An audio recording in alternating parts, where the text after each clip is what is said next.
الحمد لله نحمده ونصلي على رسوله الكريم أما بعد فأعوذ بالله من الشيطان الرجيم بسم الله الرحمن الرحيم ولو شاء ربك لجعل الناس أمة واحدة ولا يزالون مختلفين إلا من رحم ربك ولذلك خلقهم وتمت كلمة ربك لأملأن جهنم من الجنة والناس أجمعين۔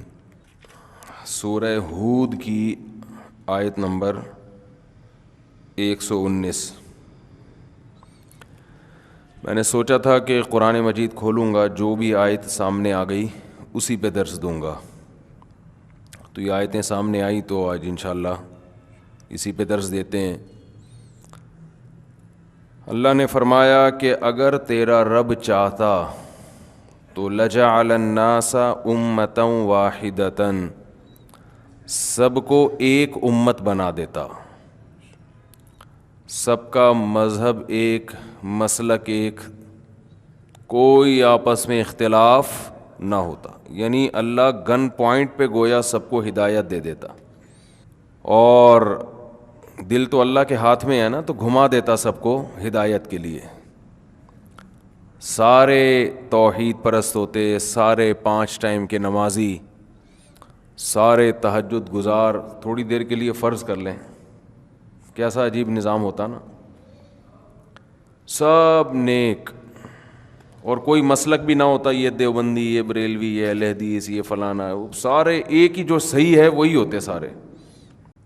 تو سوچیں، اللہ نے فرمایا اگر میں چاہتا تو میں ایسا کر دیتا، لیکن ایسا ہوگا نہیں، یہ تو نہیں ہوگا۔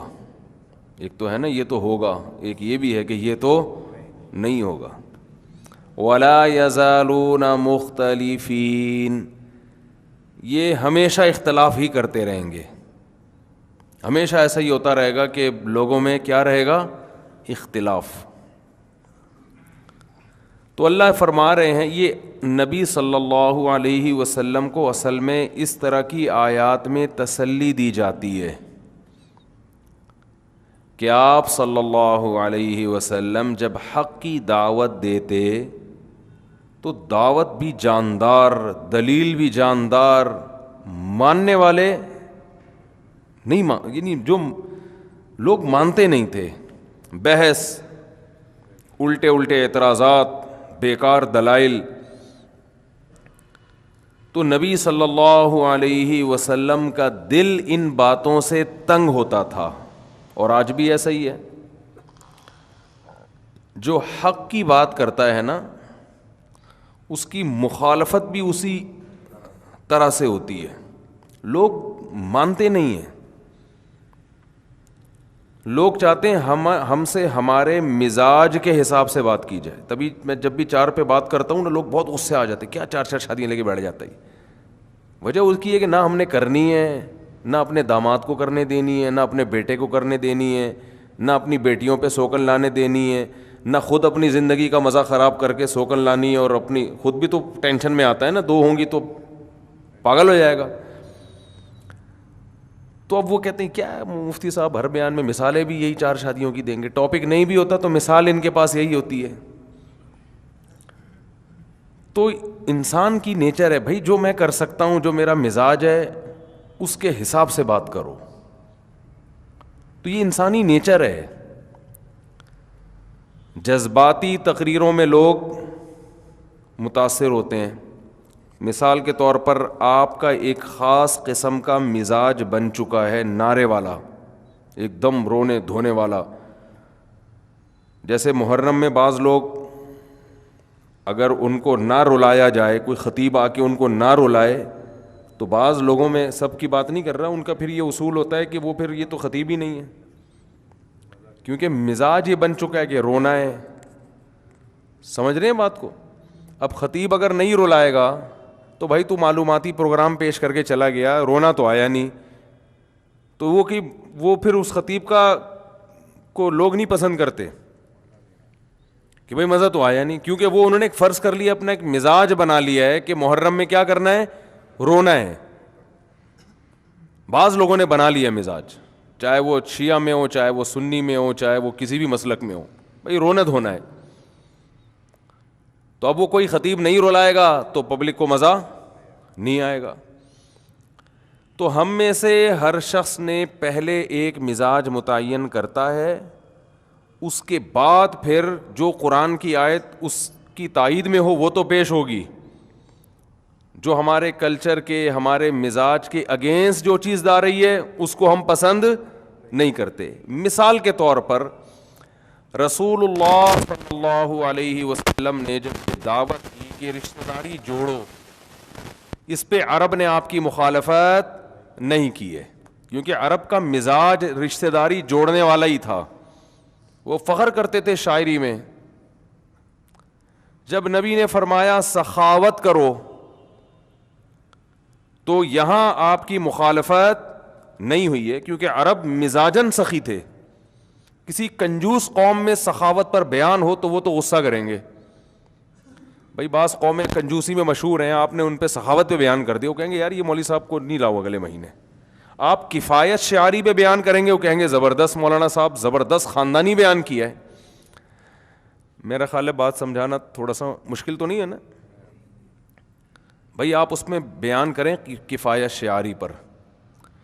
کنجوسی کو لیبل اچھا لگا دیں، کیا نام دے دیں کنجوسی کو؟ کفایت شعاری، کہ تمیز سے پیسہ خرچ کرنا ہے. یعنی ہو وہ کنجوسی لیکن اس کو آپ نام یہ دیں کہ آج پیسہ بچائیں تاکہ کل کام آئیں. یہ پاگلوں کی طرح اڑانا اور یہ غریبوں پہ خرچ کر دینا تو خود غریب ہو جاؤ گے، کل بچے مر جائیں گے، یتیم ہو جائیں ایسے.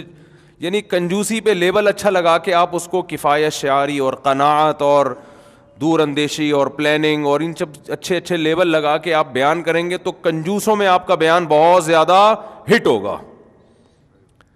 وجہ کیا ہے کہ ان کا ایک کلچر ہے بھائی، وہ جیسے میں نے بیان کیا نا جب کہ ذاتی مکان کوئی بنیادی ضرورت میں داخل نہیں ہے. میرا یہ کئی دفعہ بیان ہو چکا، اللہ نے بہت پیسہ دیا ہے کہ جب آپ کا کپڑا بھی اچھا ہو گیا، گاڑی بھی اچھی ہو گئی، لباس بھی، خوراک بھی، سارے تعلیم بھی ہو گئی، پھر اگر بہت پیسے پھر بھی بچ رہے ہیں، صدقہ خیرات بھی ہو گیا، تو چلو آخر میں ایک ذاتی مکان بھی ہو جائے، یہ لاسٹ میں رکھو. اس پہ لوگوں کے اتنے میں نے دلائل بھی دیے، دلائل سے سمجھایا بھی، قرآن و سنت کے دلائل، عقل کے دلائل، لیکن لوگوں کے زیادہ تر کمنٹ نیگیٹو ہوتے ہیں. ابے یہ بیوقوف بنا رہے، اپنا گھر تو کیا ہوتا ہے؟ اپنا ہی ہوتا ہے. وجہ کیا ہے کہ ایک مزاج بن چکا ہے کہ معاشرے میں عزت اس کی ہوتی ہے جس کا ذاتی گھر ہو. ذاتی گھر نہیں ہے تو دو پیسے کا آدمی نہیں سمجھا جاتا. وہ کیا خیال ہے بھائی؟ یار یہ ہے کیا تیرا کرایہ کے بھی تو رہتا ہے، تو باتیں کر رہے ہیں ہمارے سامنے.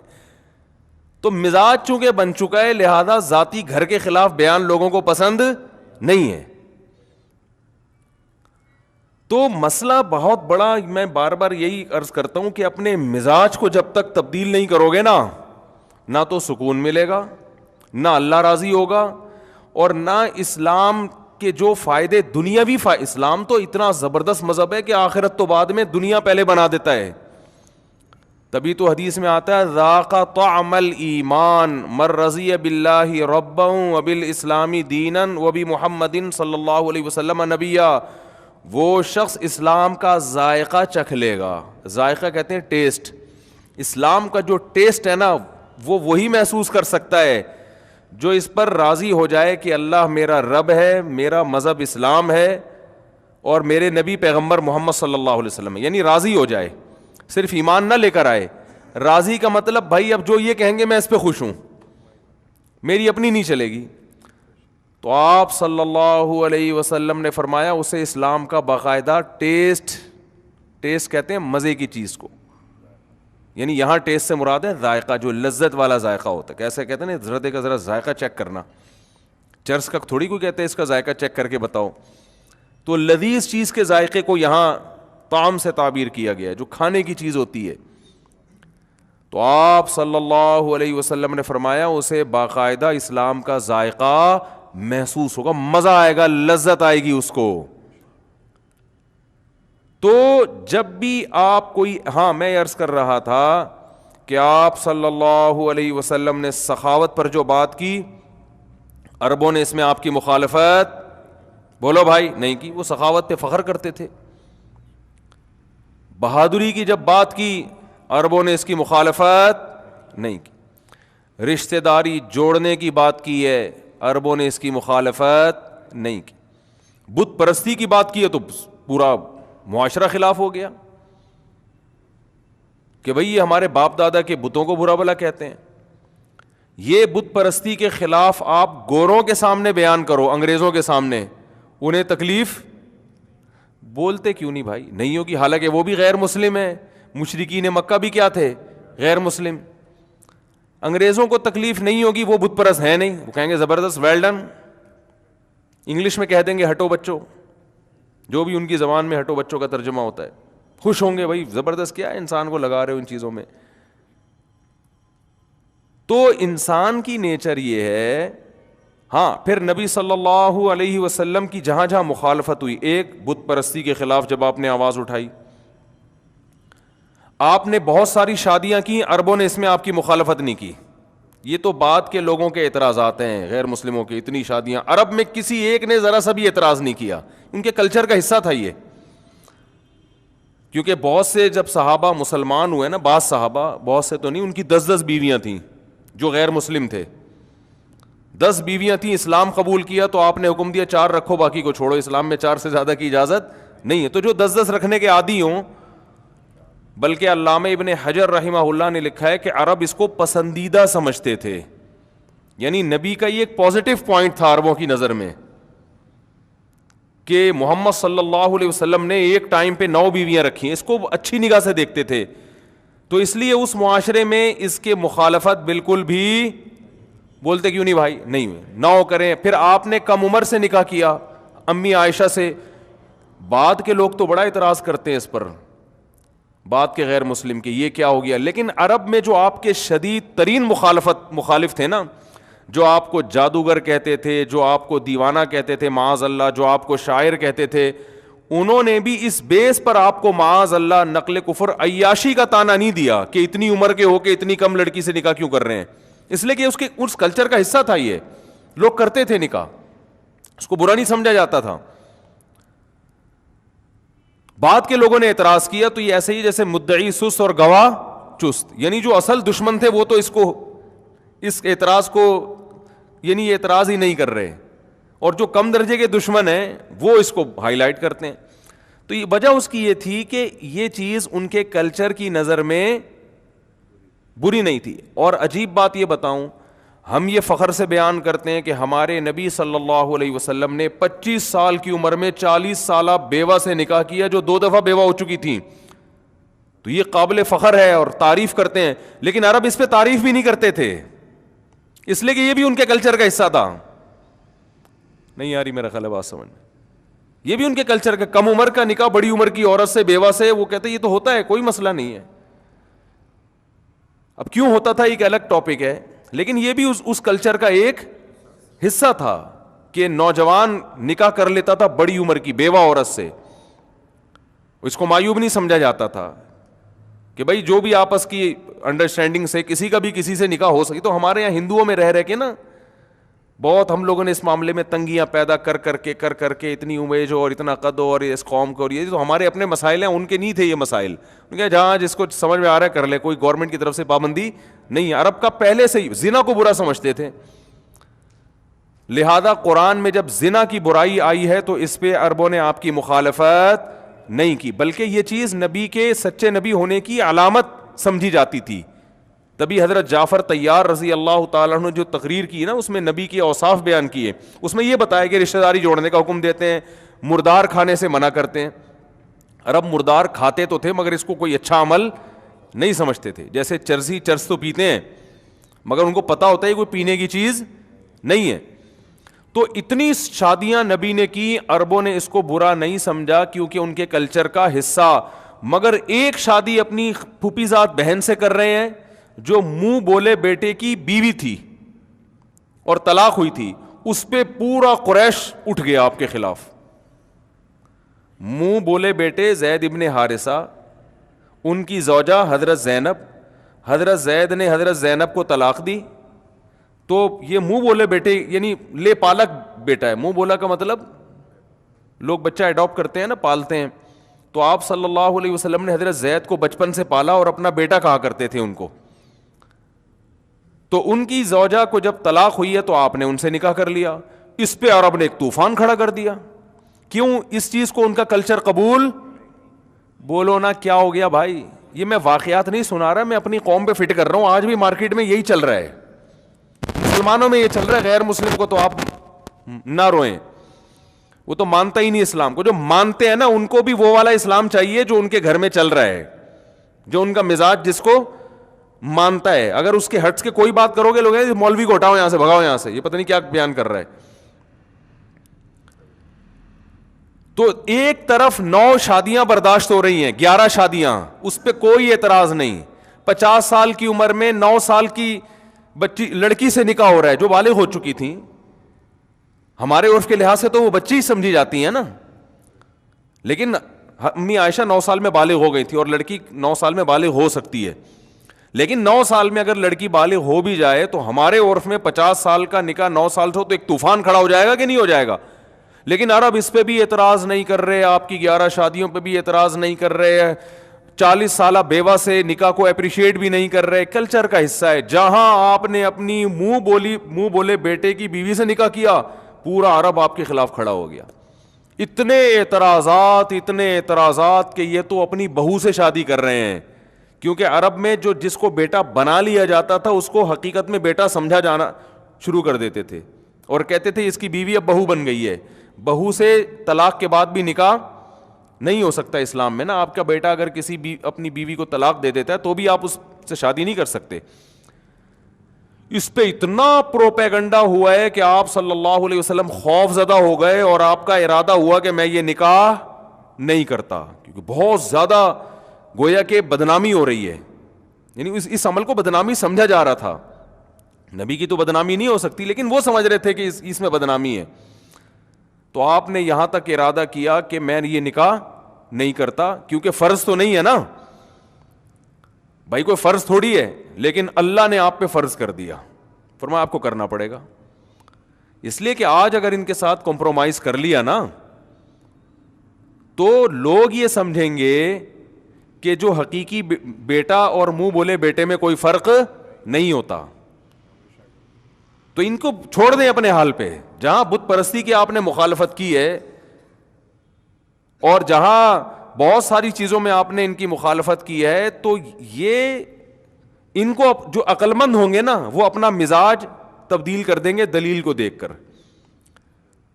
تو قرآن نے دلیل یہ دی ہے کہ جس کو تم بیٹا بنا لیتے ہو وہ حقیقت میں بنتا نہیں ہے, تو اس کی بیوی تمہاری بہو کہاں سے ہو گئی؟ یہ تو بالکل 2 اور 2 4 کی طرح ہے نا. تو جو عقل مند ہوگا, جو حق کا متلاشی ہوگا, اس کی 2 منٹ میں بات سمجھ میں آ جائے گی. لیکن جو کلچر کا اپنے اوپر اس نے ایک لبادہ اوڑا ہوا ہے, اس کو پولیس بھی بات نہیں سمجھا سکتی. تو وہ چیختے رہے, چلاتے رہے, اپنی بہو سے نکاح کر لیا, اپنی بہو سے نکاح کر لیا, اپنی بہو سے نکاح کر لیا. اور نبی صلی اللہ علیہ وسلم تو بشر تھے. بہرحال آپ اس دباؤ میں آئے تو اللہ فرماتے ہیں اتخشى الناس, کیا آپ لوگوں سے ڈر رہے ہو؟ واللہ احق ان تخشاہ, اللہ سے ڈرو. زوجناکہا, اور اللہ نے اپنے نبی سے فرمایا کہ آپ کو نکاح کرنے کی ضرورت نہیں, ہم نے کر دیا ہے, یہ آپ آپشنل نہیں ہے. جتنے بھی نکاح ہیں آپ کی مرضی سے ہوئے ہیں, جتنے بھی نکاح ہوئے ہیں وہ آپ کی مرضی سے ہوئے ہیں, یہ آپ کی مرضی نہیں ہے. ہم نے آسمانوں پہ آپ کا نکاح پڑھا دیا ہے, یہ آپ کے پاس آپشن ہی نہیں ہے نو کا. تو اس سے ہماری کھوپڑی کو ٹھیک کیا جا رہا ہے. اصل میں یہ سارے واقعات جو ہو رہے ہیں نا, قیامت تک آنے والے اہل اسلام کو, اہل ایمان کو اسباق دیے جا رہے ہیں کہ اللہ اپنے حکام کے معاملے میں بہت, اسلام جو ہے نا اپنے حکام کے معاملے بہت حساس ہے. وہ ماحول کی آلودگی قبول بولنا پڑے گا نا. اب بولنے کا جہاں رواج ہے وہاں تو لوگ بولتے ہیں. پنجاب میں بولنے کا رواج ہے, میں جملہ ادھورا چھوڑتا ہوں سارے بول پڑتے ہیں, مجھے ایک دم, تو میں تو پورا مجمع ایک دم بولنے لگتا ہے. میں نے کہا یار یہ تو پائے وائے کھا کے بیٹھے ہوئے ہیں ماشاء اللہ. کراچی میں رواج نہیں ہے تو وہ مزاج کے خلاف بولتے بھی رہو تو نہیں بول رہے ہوتے. تو جملہ مکمل کریں گے نا تو مجھے بولنے میں آسانی ہوتی ہے کہ ماشاء اللہ بیدار مغزی کے ساتھ لوگ بات کو سن رہے ہیں. تو اسلام اس معاملے میں بہت حساس ہے کہ جو میں کہہ رہا ہوں بس وہی کیا ہے ٹھیک ہے, کیونکہ جب اللہ کا دین ہے پھر اس میں لچک نہیں ہے. کہ اللہ نے ایک حکم دیا, اللہ نے کہا غور کر لو, اگر سمجھ میں آتا ہے تو ٹھیک ہے, نہیں آتا تو تمہاری مرضی. ابا اگر نہیں راضی اس پہ, یہ تمہارا کلچر قبول نہیں کر رہا. ہاں کچھ احکام ایسے ہوتے ہیں جو واجب کے درجے میں نہیں ہوتے, اور نہ اس سے کوئی شرعی حکم ٹوٹ رہا ہوتا ہے, نہ اس میں کوئی ترغیب ہو رہی ہوتی ہے, تو اس میں کوئی اگر کلچر کی رعایت میں چھوڑ دے تو اس میں کوئی حرج نہیں ہے اگر فتنے کا اندیشہ ہے. جیسے نبی صلی اللہ علیہ وسلم نے بیت اللہ کی 4 دیواری کو بڑھانے کا ارادہ کیا, مگر آپ نے فرمایا کہ عرب کہیں گے کہ یہ قبلہ ہی تبدیل کر دیا انہوں نے, یعنی اس کی عمارت بڑھا دی ہے, تو فتنہ پیدا ہوگا تو اس کو رہنے دو. یہاں اپنے کلچر کی رعایت کی ہے, اس لیے کہ اس کا کوئی شرعی مسئلے سے کوئی تعلق نہیں ہے, کیونکہ طواف اب بھی حتیم کے باہر سے ہی ہوتا ہے. تو بیت اللہ 4 دیواری کا نام تو ہے نہیں, بیت اللہ تو نام ہے اس سمت کا, تو اس سمت کی طرف رخ کر کے نماز بھی لوگ پڑھتے ہیں, طواف بھی ہو رہا ہے. یہ ایسے ہی ہے جیسے اگر بیت اللہ حضرت ابراہیم علیہ السلام بہت اونچا بنا کے گئے تھے, عربوں نے اس کی بلندی کو کم کر دیا, اب آپ نے ارادہ کیا دوبارہ اونچا کروں گا تو عرب بگڑ نہ جائیں, تو کوئی بات نہیں, وہیں چھوڑ دیا جائے, زیادہ اونچی عمارت نہ بنائی جائے. تو عمارت تو ڈبل بھی کی جا سکتی ہے, اس سے اوپر بھی لے جایا جا سکتا ہے, کم بھی کی جا سکتی ہے, لمبائی زیادہ بھی کی جا سکتی ہے, کم بھی. اس کا شرعی مسئلے سے کوئی تعلق نہیں ہے, اس سے کوئی حکمت مصلحت کا تعلق نہیں ہے. جبکہ نکاح ایک ایسی چیز ہے کہ کل 10 لوگوں کو ضرورت پڑ سکتی ہے, کہ کسی کو بیٹا بنا لیا, بیوی کو طلاق ہو گئی, تو وہ خام خواہ میں فرض کر کے بیٹھ جائے گا یہ میری محرم ہے, حالانکہ محرم نا محرم کا اسلام کا ایک بنایا ہوا اصول ہے. اسلام اس میں کلچر کی مداخلت پسند نہیں کرتا, ورنہ آج ہر آدمی نے انٹیوں کو اپنی بہن بنا کے دوستی لگائی ہوئی ہے. ایسا ہے کہ نہیں ہے؟ ارے ہم تو بہن کی نگاہ سے دیکھتے, جوان لڑکی ہے آپ کی کلی کے, آپ بیٹی بنا کے اس کو فری ہو رہے ہیں, مسافہ کر رہے ہیں. کل آپ کہہ سکتے تھے کہ بھائی جب نبی جب اپنا بیٹا بنا سکتے ہیں کسی کو, اور منہ بولی بہو بن سکتی ہے, تو ہماری یہ کلیگ ہماری بہن بن گئی ہے, بہن بنا کے فری ہوتے رہو. ظاہر ہے وہ بہن ٹھیک ہے, احتراماً اس کو بہن ہی کہیں, بہن ہی سمجھیں, آپ بول بھی دیا کریں آپ میری بہن ہے, میری بیٹیوں کی طرح ہے, میری بہن کی طرح ہے.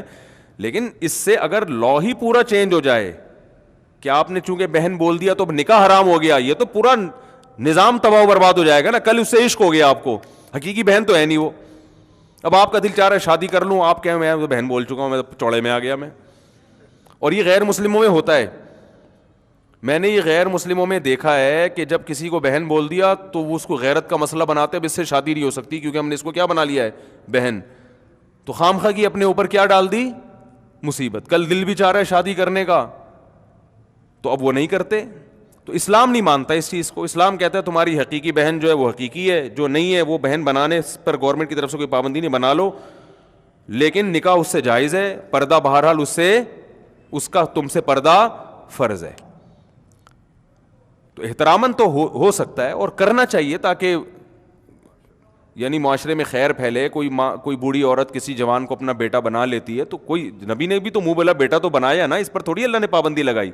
لیکن اب وہ وراثت میں بھی اس کا حق آنا شروع ہو جائے اور اس سے پردے کے, کیونکہ جب کسی عورت نے آپ کو اپنا بیٹا بنا لیا تو ٹھیک ہے, اچھی بات ہے, یہ جائز ہے, اس میں کوئی حرج نہیں ہے, لیکن وہ منہ بولا بیٹا ہی ہوگا. اب یہ نہیں کہ اس کی دوسری بیٹیوں سے آپ کا پردہ ختم, کہ جب یہ بیٹا ہے وہ بیٹی ہیں تو یہ وہ بہن بن گئی, یہ کیا بن گئے بھائی. تو جہاں شریعت کا حکمتیں فوت ہو رہی ہیں, مصلحتیں فوت ہو رہی ہیں, وہاں اسلام کلچر کو فالو کرنے کی اجازت نہیں دیتا. جہاں کوئی حکمت فوت نہیں ہو رہی تو وہاں اسلام کہتا ہے بھائی اگر کلچر کو فالو نہ کرنے میں فتنہ ہے تو فتنہ زیادہ بڑی چیز ہے, اس کے نقصانات زیادہ ہیں. تو کوئی بات نہیں, لوگوں کی رعایت میں آپ وقتی طور پر اس حکم کو تھوڑی دیر کے لیے چھوڑ سکتے ہیں. تو اصل جو میں بات عرض کر رہا تھا وہ یہ عرض کر رہا تھا کہ اختلافات اس بیس پر ہوتے ہیں کہ ہم لوگ اپنا ایک دماغ میں اپنا ایک مزاج بنا لیتے ہیں, اس مزاج پہ اگر کوئی آپ کے مزاج کے خلاف بات کرتا ہے تو وہ دلائل کو نہیں دیکھا جاتا. یہ جو دنیا میں بڑے بڑے فنٹر بنے پھرتے ہیں نا کہ ہم ہر بات دلیل سے کرتے ہیں, ہر بات دلیل سے, جب ان کے مسلک کے خلاف دلیل جاتی ہے تو ان سے بڑا شخصیت پرست پھر کوئی نہیں ہوتا. یہ میں نے دیکھا ہے.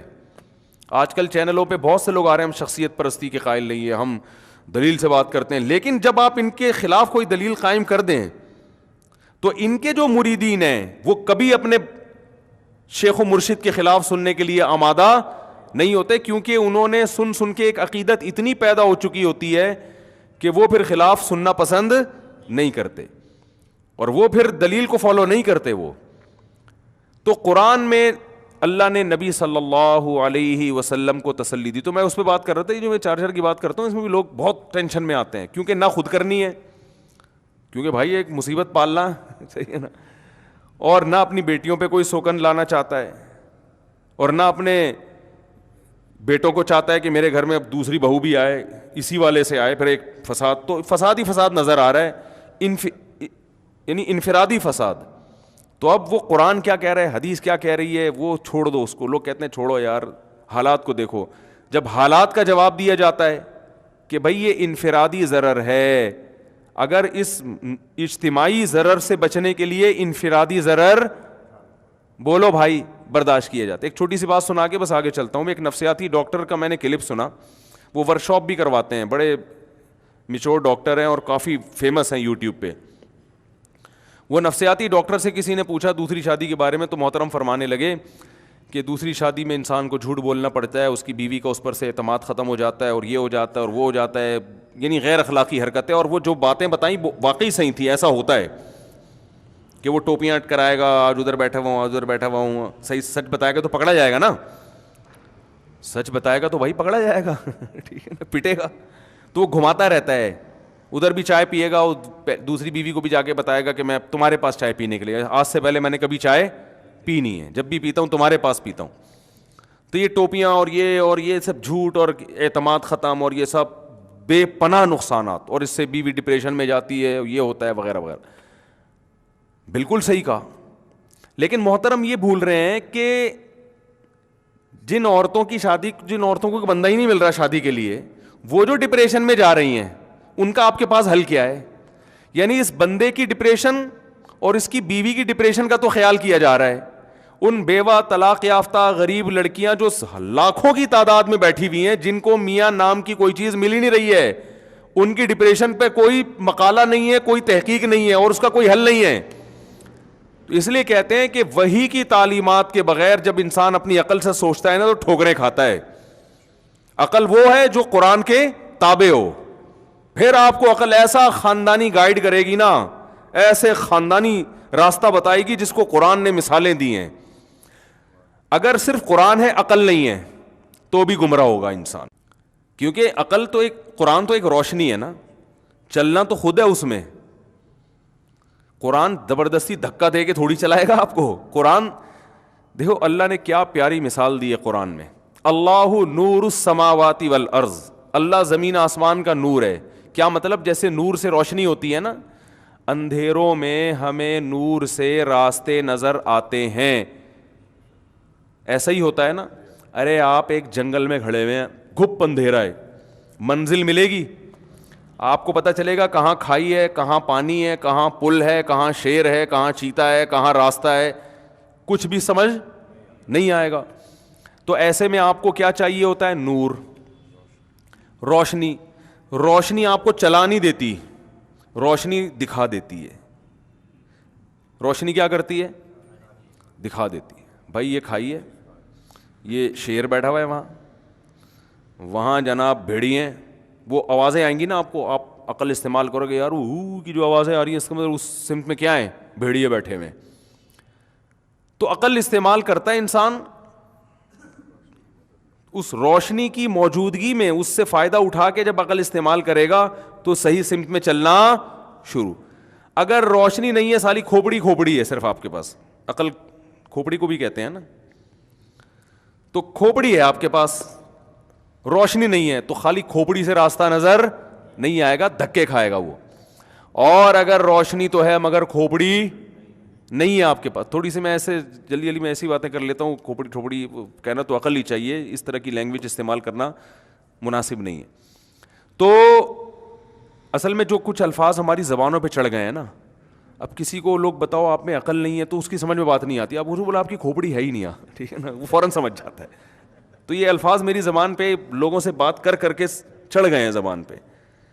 تو اب مہذب لیکچر تو اس طرح نہیں ہوتے, وہ تو یہی ہوتے ہیں آپ کے عقل شریف, ٹھیک ہے نا, اور اس طرح کی چیزیں انگلش تھوڑا سا لگا کے وہ چلا دیتے ہیں بات کو. ہم بالکل دیسی زبان استعمال کرتے ہیں. تو روشنی ہے کھوپڑی نہیں ہے تو بھی فائدہ نہیں ہے, اس لیے کہ روشنی میں آپ کو سب کچھ نظر آئے گا مگر آپ جج نہیں کر سکتے. جدھر شیروں کی آواز آ رہی ہے آپ اس طرف چلنا شروع ہو گئے, لوگ کہیں گے عقل استعمال کر اللہ کے بندے, ادھر سے دھاڑنے کی آواز آ رہی ہے مرے گا وہاں پہ. آپ کہہ رہے ہو نہیں چونکہ روشنی موجود ہے تو اب مجھے عقل استعمال کرنے کی ضرورت نہیں ہے, تو یہ بات درست ہوگی. اور اگر اندھیرے ہیں خالی عقل سے ہی فیصلہ کر رہا ہے کہ راستہ کدھر ہے, بھائی راستہ تو آنکھ سے نظر آتا ہے اور آنکھ روشنی کے بغیر نہیں دیکھتی, اس کے بعد گیس کرنا پڑتا ہے کہ کون سا راستہ صحیح ہے کون سا غلط ہے. تو قرآن نے ایسی خاندانی مثال دی ہے, قرآن نے روشنی کی اہمیت کو بھی بیان کیا اور عقل کی اہمیت کو بھی. جو ملحد لوگ ہیں مذہب کو اسلام کو نہیں مانتے وہ عقل ہی کو ویلیو دیتے ہیں, روشنی کی ان کی نظر میں کوئی قدر نہیں ہے. اور جو مذہبی لوگ ہیں مگر صحیح مذہب کو فالو نہیں کرتے وہ صرف روشنی کی بات کرتے, کھوپڑی استعمال نہیں کرتے وہ. تو قرآن نے بار بار کہا ان فی ذلک لآیات لأولی الالباب, اس میں عقل مندوں کے لیے نشانیاں ہیں. بتایا کہ عبرت حاصل ہوگی, صحیح راستہ نظر آئے گا صرف کن لوگوں کو جو عقل استعمال کرتے ہیں, بغیر عقل کے راستہ نظر نہیں آئے گا. اور روشنی کی ویلیو کو بھی قرآن نے بیان کیا کہ روشنی جو ان کو ملے گی وہ کہاں سے ملے گی, اللہ کی طرف سے. اللہ کیسے روشنی دیتے ہیں؟ قرآن کے ذریعے, پیغمبروں کے ذریعے. گمراہی کے اندھیروں میں آپ کھڑے ہوئے ہو اور قرآن اور سنت کے ذریعے آپ کو اس میں روشنی مل رہی ہے. گمراہی کو اندھیروں سے تعبیر کیا ہے اور اللہ اپنے کلام کو کس سے تعبیر کرتا ہے؟ روشنی سے. تبھی قرآن نے کہا اللہ نور السماوات والارض. یہ مثال بڑی خاندانی ہے, میں کئی بیانات میں دے چکا ہوں, اگرچہ ٹاپک نہیں ہے مگر میں تھوڑا سا جلدی سے اس مثال کو بیان لازمی کروں گا. مثال ہے بڑی زبردست. اللہ نے فرمایا اللہ کی مثال جو ہے نا, اللہ آسمانوں اور زمین کا نور ہے. نور کا مطلب روشنی دینے والا ہے, اس مجازن اس کو اس لحاظ سے نور کہا گیا ہے. کیسے روشنی دیتا ہے؟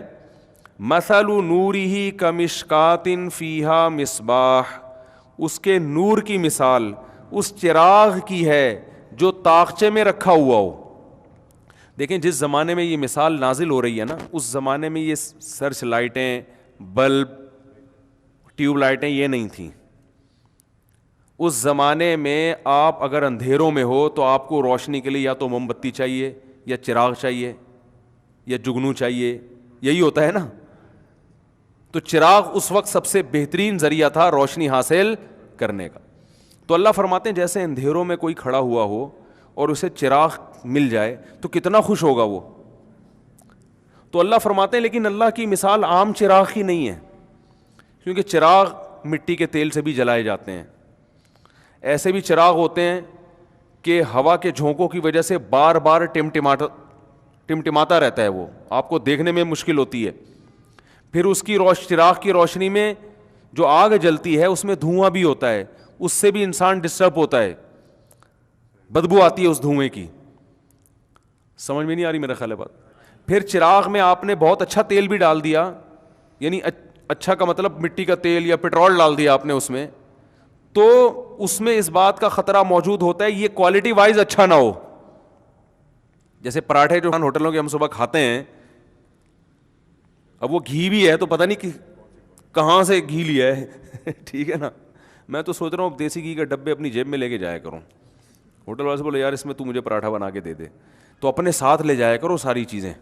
آج کل کوئی بھروسہ نہیں ہے یار, یہ کیا گھی, کون سا قسم کا گھی ہے, کیا کھلا رہے ہیں. خیر, تو اللہ فرماتے ہیں کہ میں جو ہدایت دیتا ہوں نا تو اس کی مثال جو قرآن ہے اس کی مثال ایسے ہے جیسے آپ ایک اندھیرے جنگل میں کھڑے ہو, کوئی روشنی کا انتظام نہیں ہے, لیکن اس میں ایک ایسا چراغ مل گیا.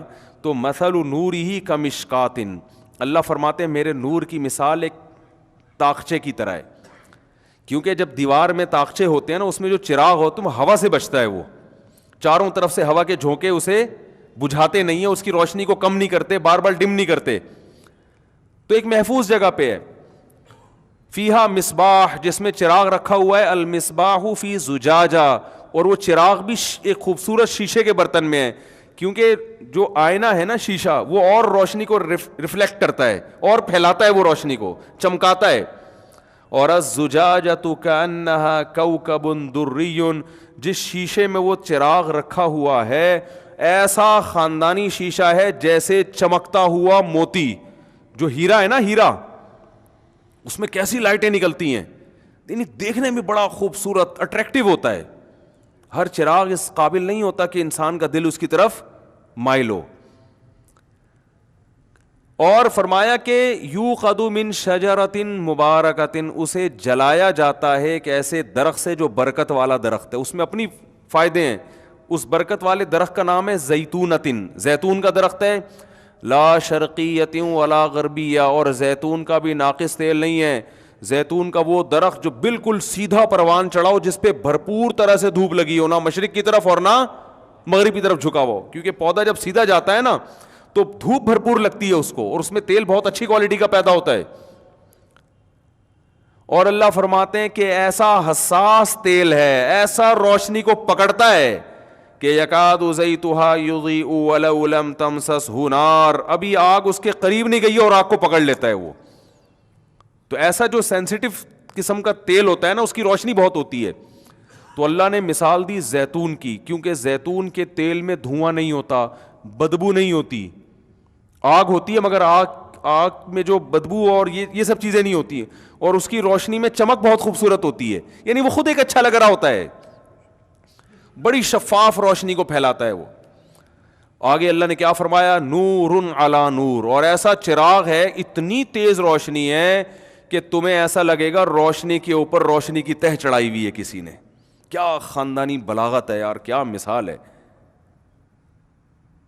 آگے اللہ نے فرمایا, اللہ نے تو یہ روشنی پیدا کر دی, عقل مند لوگ اس روشنی کے تحت اپنی عقل کو استعمال کر کے چل رہے ہیں. لیکن آگے اللہ نے فرمایا وَمَن لَّمْ يَجْعَلِ اللَّهُ لَهُ نُورًا فَمَا لَهُ مِن نُور. کچھ بدبخت ایسے بھی ہیں کہ ایسی خوبصورت روشنی کے باوجود اللہ نے ان کے لیے روشنی پیدا نہیں کی, ان کی بدعمالیوں کی وجہ سے ان کو اندھا کر دیا ہے کہ وہ ایسے چراغ سے بھی فائدہ نہیں اٹھاتے. کیا خاندانی مثال ہے یار. اور آگے اس سے پہلے فرمایا یہدی اللہ لنورہ من یشاء, جس کو چاہتا ہے اس روشنی کی طرف اللہ ہدایت دے دیتا ہے. اور ظاہر ہے اسی کو چاہتا ہے جو خود بھی چاہتا ہو, جس کے دل میں انابت ہو. تو اللہ فرماتے ہیں کہ جس کے دل میں انابت ہوتی ہے, جس کے دل میں جو چاہتا ہے کہ مجھے روشنی ملے, تو اللہ اس کو ہدایت دے دیتا ہے اس روشنی کی طرف. اس کی مثال ایسے جیسے اندھیرے میں چند آدمی کھڑے ہوئے اور بھٹک رہے ہوں کہ یار قدم رکھنا کہاں ہے, آگے کھائی تو نہیں, آگے گیدڑ تو نہیں بیٹھا ہوا, آگے کوئی شکاری تو نہیں ہے, گولی تو نہیں مار دے گا, بھٹک رہے ہوں, کچھ نظر نہ آ رہا ہو. ان میں ایک ہو جو واقعی چاہتا ہو کہ مجھے روشنی مل جائے اور اس کی حقیقت میں جستجو شروع کر دے. وہ کہے یار راستہ چھوڑو, پہلے روشنی تلاش کرو. ارے یار کیا دوں, کیسے مثال سمجھاؤں, مثالوں پہ مثالیں آتی رہتی ہیں. دیکھو 10 آدمی ہیں جنگل میں, خواہش تو ہر ایک کی ہوگی کہ راستہ ملے. کیا خیال ہے, خواہش تو کہ بھائی بھٹکنے کو کون پسند کرتا ہے, لیکن ایک اس خواہش کو پورا کرنے کا پراپر طریقہ استعمال کر رہا ہے, اور ایک ادھر ادھر پاؤں اور ہاتھ مار رہا ہے اپنی عقل استعمال کر کے. تو پراپر طریقہ کیا ہے کہ بھائی اس اندھیرے میں جتنے بھی ہاتھ پاؤں چلاؤ کچھ بھی نظر نہیں آئے گا, گرو گے. یہ عقل کا یہاں موقع ہی نہیں ہے عقل استعمال کرنے کا. یہاں سب سے پہلے ہمیں چراغ چاہیے, روشنی چاہیے. تبھی اندھیرے میں سب سے پہلے یار کسی کے پاس لائٹر ہے, کسی کے پاس موبائل میں ٹارچ ہے, یہ ہوتا ہے نا. آپ کہیں جنگل میں اکیلے رہ گئے, 2-4 لوگ آپ کے ساتھ, اور پھنس گئے کہیں, اندھیرا ہو گیا, تو سب سے پہلا سوال ہو بھائی کسی کے پاس لائٹ ہے, ٹارچ ہے, یہ ہوگا یا یہ ہوگا کہ یار تھوڑو کھوپڑی استعمال کرو. اصل عقل ہوتی ہے, عقل سے سب کچھ سمجھ میں آتا ہے.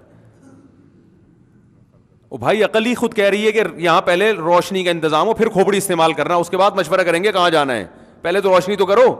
حضرت موسیٰ علیہ السلام جب اپنی زوجہ کو لے کر مدین سے مصر کی طرف آ رہے تھے تو راستے میں راستہ بھول گئے, تو اپنی زوجہ سے کیا کہا, اپنی زوجہ سے کہا, وہ کیا قرآن کے بڑے پیارے الفاظ ہیں وہ, کہ فلما وسار بأہلہ آنس من جانب الطور نارا قال لأہلہم کثوا، اپنی زوجہ سے فرمایا یہاں ٹھہرو، انی آنست نارا، مجھے کہیں آگ نظر آ رہی ہے، انی آنست نارا، مجھے آگ نظر آ رہی ہے، میں جا کے یا تو اقتبسو، اس سے شعلہ لے کر آؤں گا، او اجد علی النار ہدا، یعنی اس سے روشنی ہمیں ملے گی، یا وہیں ہو سکتا ہے آگ ہوتی ہے تو وہاں لوگ بھی ہوتے ہیں، وہیں ہمیں کوئی گائیڈنس مل جائے، راستہ پتہ چل جائے کہ کہاں جانا ہے ہم نے۔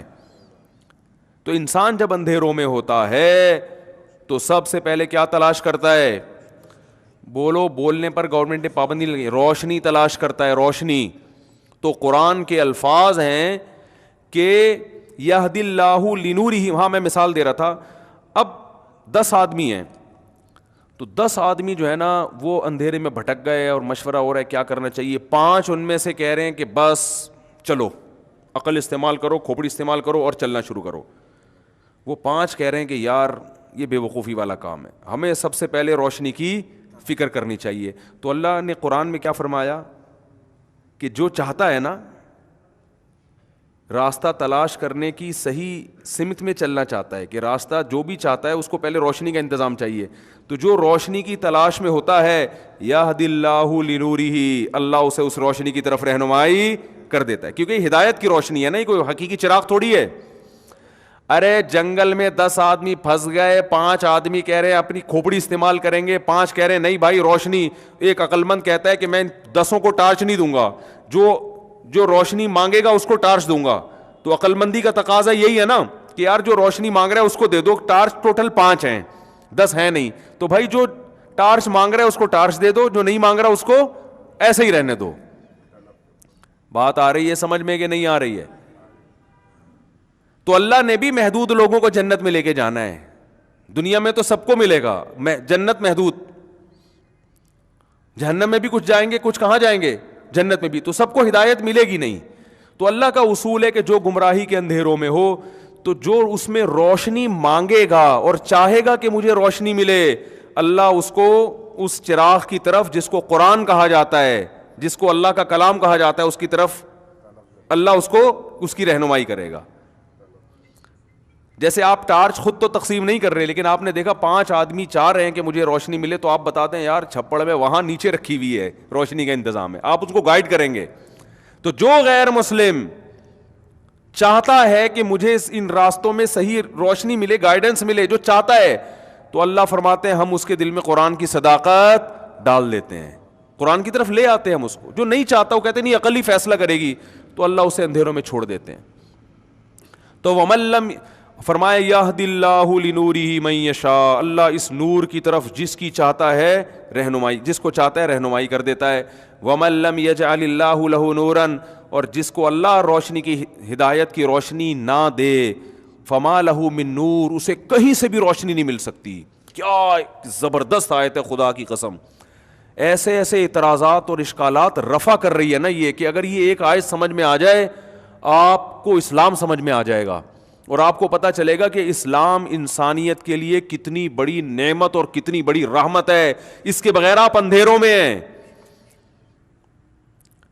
تو اللہ فرماتے ہیں وَمَن لَّمْ يَجْعَلِ اللَّهُ لَهُ نُورًا، مجھے بھی یہ آیتوں کا مطلب نا، اب جب میں ملحدین سے ملتا ہوں، ان کی تقریریں سنتا ہوں، لبرل لوگوں سے ملتا ہوں، میں اگر قسم اٹھا کے بولوں نا کہ ان کی تفسیروں کا مطلب مجھے اب سمجھ میں آیا ہے، جب پڑھا تھا اس وقت مجھے بھی سمجھ میں نہیں آیا تھا۔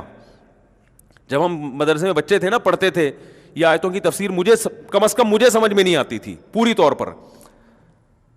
وجہ اس کی ہے کہ بعض چیزیں سمجھنے کے لیے اسی ماحول میں جانا پڑتا ہے جس ماحول میں آیتیں نازل ہو رہی ہیں، اس ماحول میں جائیں گے تو ان کا مفہوم سمجھ میں آئے گا، اس ماحول سے ہٹ کے پڑھیں گے مدرسوں میں بیٹھ کے وہ نہیں سمجھ میں آئے گی، یہ کیا کہہ رہا ہے قرآن، ایسا لگے یار جس کو اللہ چاہتا ہے ہدایت دیتا ہے، جس کو اللہ چاہتا ہے نہیں دیتا۔ اب یہ آیتوں کا مطلب سمجھ میں آ رہا ہے، وَمَن لَّمْ يَجْعَلِ اللَّهُ لَهُ نُورًا، جس کو اللہ روشنی نہ دے، فَمَا لَهُ مِن نور، اسے کہیں اور سے چراغ نہیں مل سکتا کہ وہ اس کی روشنی میں سفر کرنا شروع کر دے۔